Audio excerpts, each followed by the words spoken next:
All good? All good. Yep. Hello and welcome to Castle's Corner. Coach Castle back again with Quincy. Hey guys. Week 7. And today we're going to do kind of a little informal chat. I didn't really get to see you this week. We're both very, very busy. So let's go ahead and do a review together on camera. Why not? We might as well. Yeah. So this week you had a new gym at your house for the first time. Your cardio was increased. Well, you had a busy week as it was. We didn't get a busy week, but you had a busy week.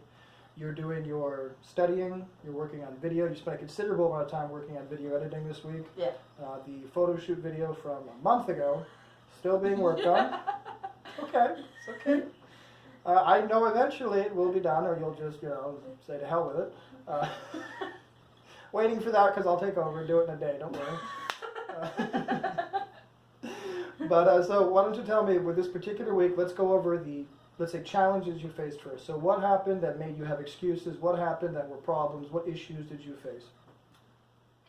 Alright, so I had one day that it felt like a wasted day, and I knew it while it was happening. It was kind of like, the amount of work I did, like, on video editing, because I was so stressed out and everything, like, it wasn't, like, quality, like, focused time, because I was very stressed out around that day, so it wasn't, like, a great, like, okay, let's just get this grind on, type thing.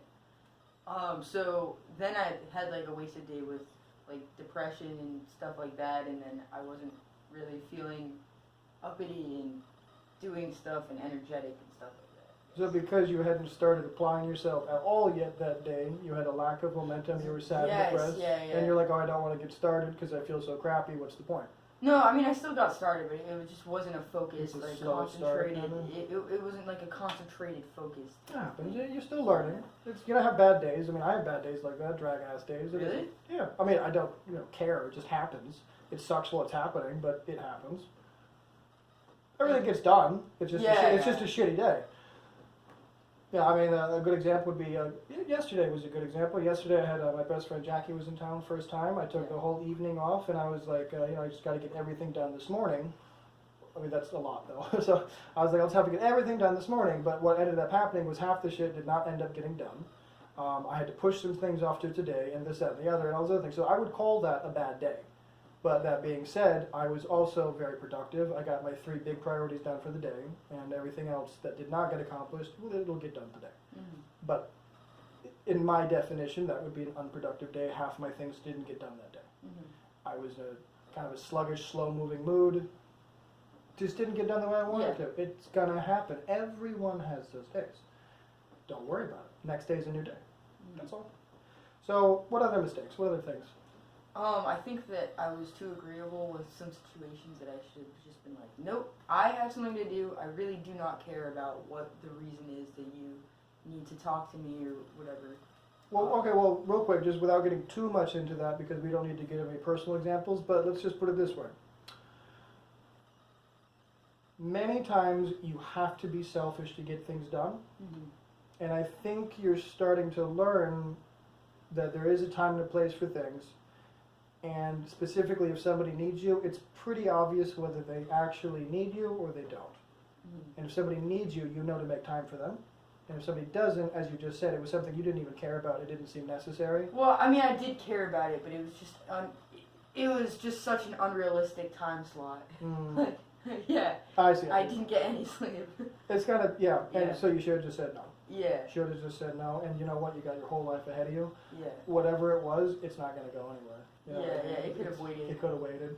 Yeah. I tell people that all the time. All those clubs, all those bars, all those parties, those pretty women. Oh yeah, that's a different. All that stuff. I know, but all that stuff, all those women, all those everything, it's not going anywhere. If you shut all that off for a year and work hard on yourself for a year, they'll come flying to you. They come flying to you. Yeah, you don't have to be looking around for them. Nobody wants you to be finding them and hunting them. People will come hunting you.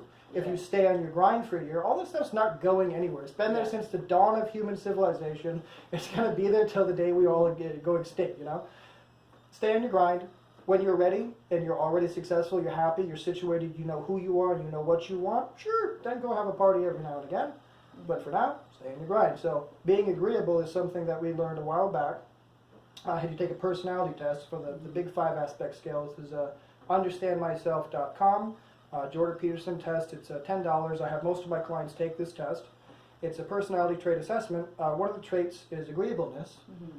And I don't want you to give a lengthy explanation, but why don't you give me your definition of agreeableness and why you're starting to realize why it's not always the best trait to have? It's a tendency for certain types of people to try to placate the people around them, people please, just because they want to be accepted and they have a stronger sensitivity towards others' approval of them, I would say. It's a good way, I suppose it's a good way to put it. It's people who are, generally speaking, more responsive to social cues. They want to, let's say, fit in. Mm-hmm, yeah. They don't want to make waves. Right. But these are also the same people who always have lower salaries. These are the people who get walked on. These are the people who get all the work and none of the glory. These are these are those people. These are those agreeable people. And these are the same people who, by the way, are the people who snap. An agreeable person. Yeah. An agreeable person is somebody who's I whatever you want, whatever you want, whatever you want, whatever you want. Of course, everything for you. And eventually, it starts to bother them. It builds up inside. Yeah. How come I do so much for so many people and nobody does anything for me? How come I'm so nice to everybody but nobody takes care of me? That is a standard agreeable person. Mm-hmm. And then they blow up. Mm-hmm. Ah! All of a sudden, one day they just blow up and nobody understands why. And it's because they've been agreeable their whole life and all of a sudden they're sick of it and they choose to be disagreeable one time and it's so out of category for them, it's so out of character that people don't know what to do with them. Oh, that's a crazy person. Oh, Janice snapped, you know? Yeah. Oh, she was just a really nice lady that you kept walking on, you took full advantage of, and then when she tried to stand up for herself, she lost her mind. You all lost your minds too. Mm-hmm. So that's being agreeable. And being disagreeable would be the other day telling those people, no, I need to go to bed. I need to sleep. Yeah. I'm trying to pursue my dreams and my goals. I need to sleep so I can lose weight. I need to sleep so my brain resets itself. I need to sleep so the next day I will have a productive day. I have to sleep, I'm sorry. Mm-hmm. You know, but that's being disagreeable. That's a learned behavior. If you're born agreeable, it's a personality trait. But people, generally speaking, get more disagreeable as they age. They get more mature with wisdom, I guess you'd say. They think things through generally a little bit more. So they have more ability to say no. Yeah, and you can definitely see examples with people when they're younger. And I think it has to do with, like, also a lot of times maybe, like, farther on the like, conservative or liberal scale, like either one, like how politically affiliated you are with things. Well, how politically affiliated you are goes directly towards your personality temperament. There's a direct correlation. There's not guesswork. If you take this personality test, you can get with 100% accuracy what political party you will be in. Mm-hmm. It's very easy to tell, actually. Maybe that has something to do with, well, like the agreeableness at least.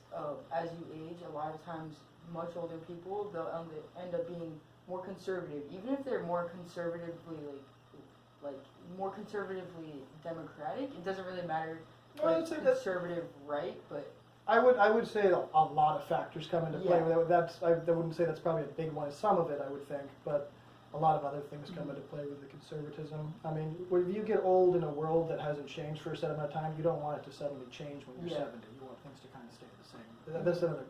Again, not the only factor. Things are complicated, but back to you. Right. So you got your new gym. We built it last Sunday. We finished it. So you had the gym this week. What's going on with the gym? So I did one full workout in there. I think I did. Which one was it? Oh, it was chest day. I did one full workout, and then I don't remember the other one. I did a half workout. I didn't get through all the sets. I left it until later that day, and I didn't get back to it. So let's address why are you not working out at your home gym? What's preventing it? Well, this week I had just that unproductive day, and I think that after that, because that was my only truly free-ish day where I didn't have an outside thing to do, or somewhere to be or something like that, I kind of wasted that day, and then my planning had to get relearned better. Well, let's take it a step back, because I don't think you're being accurate. Okay. The reason I say that is because to come train with me 5 days a week, you had to drive 20 minutes to get here. Yeah. We would typically train about an hour and a half because I was teaching you things, and then you drive 20 minutes back. Yeah. Over 2 hours to do that. Yeah. Having a home gym in your house requires a 30-minute commitment. Okay. So you're not being accurate. So why are you not working out in your home gym? I think I'm making it into a monster. Exactly. Thank you. That's what I wanted to hear. So what is the monster? Is it a lack of understanding? Is I just don't think that I can do it in like a reasonable amount of time. I think you don't have to. You can do one set and leave for half an hour and come back and do another set. It's like just a stupid reasoning. It's not logical necessarily, but that's what we're talking about. Yeah. Because it is a stupid reason. Yeah, and so if I like before I even start, then I'm like, oh, this isn't gonna work out. Like I'm not gonna have all day. So I'll wait until later. But I'm still like really proud that there was a couple of times this week when it had to do with some things, and I was like, earlier in the day I would push it off, exercise related usually, and then I would still make sure I did it before I went to sleep, even if it was like 10 or 11. Actually, the other day I got back from work and I still didn't do cardio, so at 1 a.m. I did like a run walk around my neighborhood. Yeah, so yeah, I didn't sleep like for 2 days or something, but I'm good now. Alright, so back to the gym. Let's just do a little bit of math here so we can see how silly we're being. So if I gave you a pair of 20-pound dumbbells and I told you to do a set of bicep curls, how long would it take you until you hit failure with that set? How many minutes? Probably like 3 minutes. Probably 2. I would think for you 2 minutes. So your set would take you about 2 minutes to do one full set till failure of bicep curls. Mm-hmm. How long would a set of tricep skull crushers take you? I would say 3 minutes again. Probably about 3 minutes for that one for you again. Okay, how about a set of crunches? Like ab crunches, yeah. 2 minutes. How about a back extension? Yeah, like 1.5. Okay, so that's less than 10 minutes. Yeah. Okay, that's one set. Yeah. Of everything. Yeah, that's making sure I'm like focused between each thing. Boop, boop, boop, boop, boop. Biceps, and you lay down, and you do triceps. Yeah. And then you lay on the floor, and you do crunches. Yeah. Then you sit in the chair, and you do back extension. That's 10 minutes. Even if you're not focused, that's 10 minutes. Okay? Mm-hmm. That's one set. That's 10 minutes. Mm-hmm. You can do that without your home gym. You just need a chair and a pair of 20-pound dumbbells. Mm-hmm. You don't need a home gym for that. Yeah. That's your Tuesday workout that you're supposed to do. 3 of those is 30 minutes. You can do 10 minutes before breakfast, 10 minutes before lunch, and 10 minutes before bed, and your workout's done. Mm-hmm. Can we understand why this isn't a monster? Yeah, absolutely. I could have been breaking it up. Mm-hmm. There's absolutely no reason or benefit to doing your workout in one stretch at one particular time. People do it for convenience because they have to go to a gym. They have to get their clothes on, they have to drive to a gym, go to a gym, use the workout equipment, drive back, shower, then start their day. Or whatever they want to do it. You have a gym in your house. You don't have to do that. You can break it up. If you break it up, it is more beneficial because your muscles have more time to recover between sets, meaning you will get more total reps. Meaning you can actually do more total sets too. You can do 4 or 5 sets. No reason not to. Mm-hmm. If you do 3 sets in a row, your muscles are going to be very fatigued. You're going to be very tired. You will have done less repetitions, less volume. I can keep going. Mm-hmm. So it's actually more beneficial to break it up on top of the fact that you're breaking the monster up too. Mm-hmm. So let's go to food. So we've killed that monster. Let's talk about food now. What's going on with food? I know you're doing pretty damn good about food, actually. I don't have much criticism about that. You're doing good. Well, you see me eat like fried chicken every now and then. I can't tell if you're kidding when you're like. I'm half kidding. You're half I'll put it to you when I say That's half the kidding. People who are very serious and do whatever it takes. Like I've done whatever it takes when it comes to diets. I've done liquid egg whites and oatmeal for 2 years straight. You know what I mean? With no deviation. Because that's whatever it takes. I mean, that was a silly thing to do, but at the time it's what I thought was whatever it took. Okay? I'm not asking you to do that, but I'm also telling you eating fried chicken, as you know, is not the best thing to be eating. Mm-hmm. You know that. Now, somebody who's not eating fried chicken and is doing whatever it takes is going to be getting better results than you. Mm-hmm. That's all it is. Yeah, I mean, that's you true. just have to be aware of that. So, it's half joking. Again, you know it's half joking. Because I do tell you, take it easy, don't stress too much. Because if you're stressed out crazy about your diet and your workout and stuff, you're not going to do it. You're going to turn it into a monster. You're going to be binging and craving things because you're constantly thinking about food. Yeah. So don't stress about it, but at the same time, just be aware. Make better decisions. Mm-hmm. You, just like everyone listening, I don't need to tell you you're fucking fat because of what you shove in your mouth. It's pretty simple. That's your call. You do this. You do. No one else does that. You do it. So if you know fried chicken is not as good for you to eat as a regular grilled chicken breast, why are you eating it?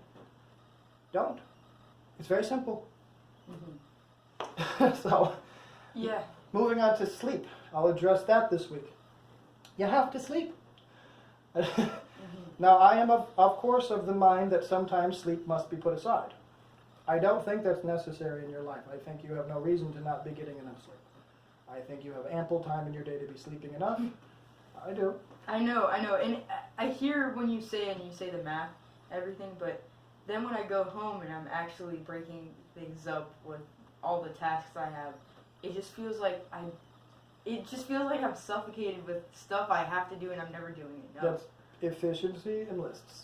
Yeah. So, I mean, you know, I love lists. I have lists everywhere. I used to, and we've talked about this, I never understood a schedule. I didn't have an agenda. I didn't have a schedule. I didn't have lists. I didn't do that until I was like, until I was a chef, because it was almost necessary at that point. You had to be efficient and organized.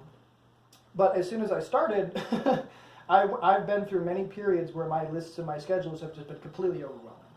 And when that happens, it's going to sound silly, but I take my list or my schedule and I just turn it, instead of one, I take the same exact thing and I break it into 3 lists. And I just say, okay, I'm going to do this one in the morning, I'm going to do this one in the afternoon, and I'm going to do this one at night. And if you do that, suddenly it's not scary. Suddenly it's just 5 things in the morning, 5 things in the afternoon, and 5 things at night. Whereas before it was, I have to do all 15 of these things. Also get, like, relaxed time at all? Yeah, like, you know I do. Yeah. Yeah, that's just the amazing part. But you have to understand, my relaxing time, and I always stress this with people, but people relax differently. Yeah. So even my relaxation time, I don't want to say it like this because I'm not trying to do this, but my relaxation time is productive. My relaxation time is meditation, which also increases your focus. I'm not going to get into it, but it's meditation. It's watching, you know, silly things to increase my creativity. It's taking a nap. It's working on my videos. I really enjoy working on my videos. That's fun to me. It's relaxing. I like finding new music and stuff. It's relaxing, but it's technically work, I guess, but for me it's relaxing. I could keep going, but a lot of the things I consider to be personally relaxing, they're also beneficial and productive at the same time. So somebody else might look at it and say, oh God, you're over there reading a book about biomechanics? How is that relaxing? And I'm like, oh God, I'm enjoying this, you know. It's a different kind of a mindset, it's a different kind of a makeup. It is what it is. But back to sleep though, I want to stress this, is you had that unproductive day exclusively because you didn't sleep. You had that crappy day probably because you were sleep deprived. No, that did happen before, like the depressed day where I wasn't really doing much. Mm-hmm. That, I had enough sleep then. So was that directly after a day where you had done a lot of work? Yeah. So you had a day where you did a whole lot of work. Yeah, and it's like, oh yeah, let's get into the next day. But then the next day you were spent. So you had probably just simply used up too much of, let's say, your cognitive energy. It's not an accurate term, by the way, but we'll just call it that.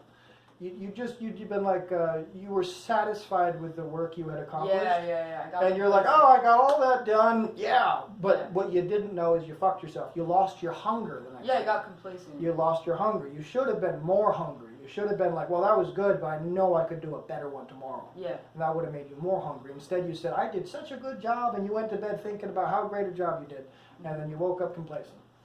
I mean, that's probably, again, it could be other things, but that's probably what happened. And that happens to everybody. It does. Unless you're a lunatic like me, it happens to everybody. I wake up and I just think about all the dumb, bad things I did and how I can fix them. But I mean, it keeps me driven and obsessed to do what I do. Also, I got a couple of new apps that have really been helping me with productivity. Which ones? So there's one called Focus Plant that I just got, and it's like, well, you have a garden, like a virtual garden that you have to keep adding to, and the way that you collect raindrops to like feed your plants. Are there zombies? I like zombies. No, I'm just kidding. Like the Plants vs. Zombies. No, but it's like you have to have a certain amount of focus sessions, and you have incentives for every day if you do like. So how do you collect the rain? By doing a focus session, and so you can't go on your phone. Like you have to keep the app open. And it'll like save your battery and stuff, but you have to make sure you don't leave the app for 20 seconds. If you leave it for more than 20 seconds, your focus time is canceled.